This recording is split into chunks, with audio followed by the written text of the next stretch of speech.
c'est en novembre 2016 que le centre a reçu son autorisation signée par le ministre de la Santé pour recevoir les patients. Malgré cette autorisation, nos certificats de visite numéro 1 autorisant notre prise en charge par le dit centre portent toujours la mention évacuée au CNHU. Toutes nos démarches, combinées avec celles des responsables du centre en direction de la DNSP, entendez Direction nationale de la santé publique, sont restées jusqu'à ce jour vaines. Devant cette situation désespérante, le centre nous a suspendu les soins le 22 mai 2017 après un avertissement de 2 semaines. Mais heureusement, les soins ont repris le lendemain suite à l'intervention du cabinet du ministre de la Santé. Seulement, notre joie sera de très courte durée.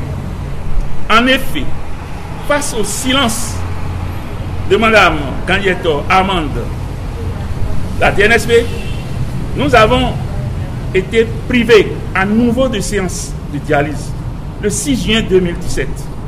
Les 6 et 7, nous nous sommes rendus au ministère de la Santé pour rencontrer le ministre Alassane Seydou qui nous a rassurés après des échanges avec les responsables du centre que la situation sera normalisée dans un délai maximum de 30 jours. Grâce à cette entente entre les deux parties, nous avons repris nos séances de dialyse jusqu'à ce jour. Ainsi donc, nos certificats de visite ont été transmis pour mutation de nom le 21 juin et les factures de nos soins le 22 juin 2017. Quelques jours plus tard, grâce aux diligences du ministre Alassane Seydou en personne, les deux parties contractantes ont signé le contrat le 12 juin 2017. Malheureusement, la seule bonne volonté du ministre Alassane Seydou n'a pas suffi à régler le problème.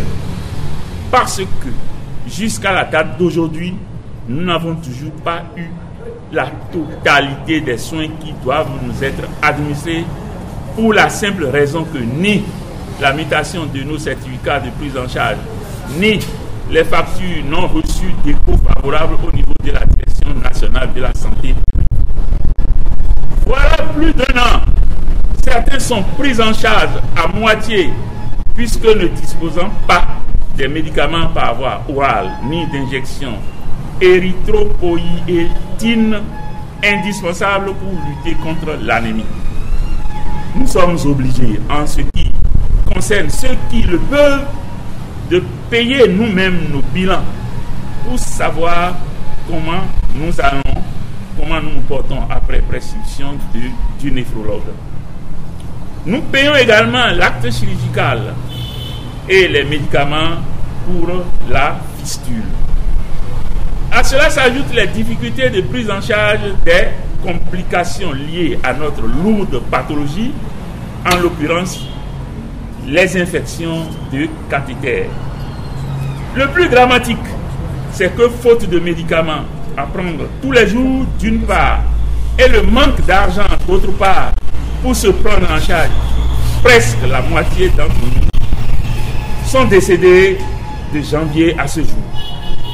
Déjà malades, nous sommes encore contraints de subir les conséquences des dysfonctionnements de la Direction nationale de la santé.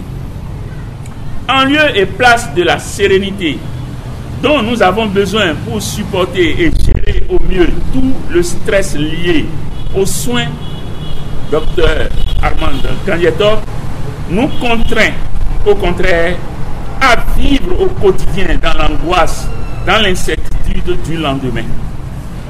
Il n'y a pas meilleure trouvaille pour nous précipiter dans l'au-delà plus tôt que prévu. Mais qu'à cela ne tienne, nous mettons en garde les responsables de la Direction nationale de la santé publique que nous, les responsables de l'hécatombe qu'ils ont consciemment créé, ne sommes pas prêts à passer à l'abattoir. C'est la raison pour laquelle nous alertons aujourd'hui et maintenant les autorités au plus haut niveau et l'opinion nationale et internationale sur le drame qui se prépare et que vivent déjà les familles entières. À ce sujet, nous avons déjà adressé plusieurs correspondances à la haute autorité et nous restons confiants et sereins qu'elle ne tardera pas à réagir en bon père de famille. En ce moment précis où nous avons décidé de briser le silence, nous avons le cœur serré.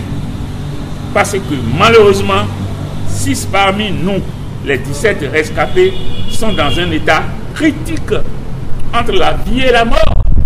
Et ce, sous le regard insensible du docteur Armand Gagneto. Celle-là même dont la mission première est de sauver des vies.